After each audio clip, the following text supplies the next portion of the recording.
عثمان صاحب بالا خاتون کے ساتھ جنگل میں آگے بڑھ رہے ہوتے ہیں۔ اولوف فرگ کے ساتھ ان کا پیچھا کر رہا ہوتا ہے۔ اولوف اپنے گروہ کو 2 حصوں میں تقسیم کر لیتا ہے اور عثمان صاحب کا پیچھا کرنے کے لیے لگا دیتا ہے۔ ادھر عثمان صاحب بالا خاتون کا زخم باندھ دیتے ہیں اور ان سے پیار کرتے ہیں اور ان کو صبر کرنے کی تلقین بھی کرتے ہیں۔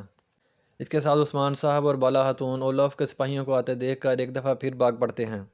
عثمان صاحب اور بالا خاتون کو وہاں پر بھاگتا دیکھ کر وزنطینی سپاہی بھی ان پر تیر چھوڑ دیتے ہیں۔ درختوں کی وجہ سے عثمان صاحب کو کوئی تیر نہیں لگتا اور عثمان صاحب بچ کر آگے بڑھتے ہیں۔ اتنے میں 2 بزنطینی سپاہی بھی وہاں پر پہنچ کر عثمان صاحب پر حملہ کر دیتے ہیں، جن کو بالا خاتون اور عثمان صاحب ان پر بھی حملہ کر کے ان کو مار دیتے ہیں۔ اولوف فرگ بھی وہاں پر پہنچ جاتی ہے اور عثمان صاحب پر حملہ کر دیتے ہیں۔ ادھر سگوت پر سلطانہ بالا خاتون کے پاس آ کر پوچھتی ہیں کہ تمہارا سردار کہاں پر فرار ہو گیا ہے، جس پر بالا خاتون سلطانہ سے کہتی ہیں کہ وہ تو آپ کی قید میں ہے۔ ادھر فرگ بالا خاتون کو کہتی ہے کہ میں تمہاری گردن کاٹ دوں گی، جس پر بالا خاتون فرگ سے کہتی ہیں کہ تمہاری زبان ہی چلتی ہے، اپنی تلوار چلاؤ۔ جس کے بعد وہاں پر لڑائی شروع ہو جاتی ہے اور فرگ بالا خاتون سے لڑائی کرتی ہے اور اولوف عثمان صاحب سے لڑائی کرنا شروع کر دیتا ہے۔ اولوف عثمان صاحب کو کہتا ہے کہ میں آج تم کو نہیں چھوڑوں گا، میں تمہیں آج مار کر ہی رہوں گا۔ عثمان صاحب دیکھتے ہیں کہ فرگ نے بالا خاتون کو وار سے نیچے گرا دیا ہے۔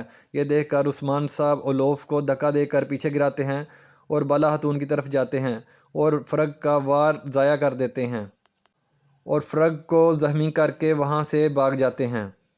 جس پر اولوف کو بہت غصہ آتا ہے اور کہتا ہے کہ عثمان میں تمہیں نہیں چھوڑوں گا، عثمان میں تمہیں نہیں چھوڑوں گا۔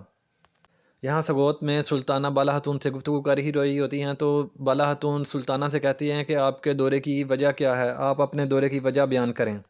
اس بات پر سلطانہ بالا خاتون سے کہتی ہیں کہ میں اپنی زمینوں پر آنے سے پہلے کسی کی پابند نہیں کہ جو میں کسی سے اجازت لے کر آؤں۔ سلطانہ لوگوں کی طرف دیکھ کر کہتی ہے کہ مجھے نہیں پتہ ملون خاتون نے آپ کو بتایا ہے کہ نہیں، میں آپ کو بتانا چاہتی ہوں کہ عثمان صاحب نے مسعود صاحب کو تخت پر بٹھانے کی کوشش کی اور سلطان علاء الدین کے خلاف چال چلی اور عثمان اس پر پکڑا گیا اور اب وہ مفرور ہے، جس کی سزا صرف موت ہے، اور دوسرا کہ اس نے سرکشی کا مظاہرہ کیا اور عدالت سے فرار ہو گیا۔ اب عثمان ایک باغی ہے، اس کے حکم کی کوئی اہمیت نہیں، آپ جہاں بھی عثمان کو دیکھیں سپاہیوں کو خبر دیں۔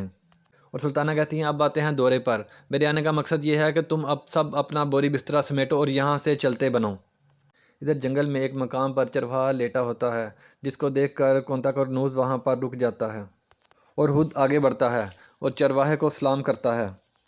کونتاکرنوز کا سلام ملتے ہی چرواہا اٹھ کر بیٹھ جاتا ہے اور کونتاکرنوز کو کھانے کی پیشکش کرتا ہے کہ آؤ میرے ساتھ بیٹھ کر کھانا کھاؤ۔ اس پر کونتاکرنوز کہتا ہے کہ میں ایک امانت لینے آیا ہوں، جس پر چرواہا کہتا ہے میں سن رہا ہوں۔ یہ کہتے ہوئے کونتاکرنوز ایک پرچی پڑھتا ہے کہ دھوئیں کے بغیر آگ نہیں، تلوار کے بعد بغیر کوئی آدمی نہیں، مجھے عثمان صاحب نے بھیجا ہے، ایک چاقو اپنا دستہ نہیں کاٹ سکتا۔ یہ سن کر عثمان کہتا ہے تم ہم میں سے نہیں لگتے، جس پر کونتاکرنوز کہتا ہے کہ میں بزنطینی سپاہیوں میں رہ کر عثمان صاحب کا کام کرتا ہوں۔ چرواہا کونتاکرنوز کو کہتا ہے کہ میرے سردار کے پاس تم جیسے سپاہی بھی ہیں، اور روٹی میں سے چابی نکال کر دکھاتا ہے۔ یہ دیکھ کر کونتاکرنوز کہتا ہے یہ کیا ہے، جس پر چرواہا کہتا ہے کہ میں امانت سنبھالتا ہوں، مجھے نہیں پتہ یہ کیا ہے۔ چرواہا کونتاکرنوز کو لے کر چل پڑتا ہے اور کہتا ہے کہ تم میرے پیچھے پیچھے چلو، جسے دیکھ کر بزنطینی سپاہی بھی کونتاکرنوز کے پیچھے پیچھے چل پڑتے ہیں۔ ویڈیو اچھی لگی ہو تو لائک، کمنٹ اور سبسکرائب ضرور کیجیے گا۔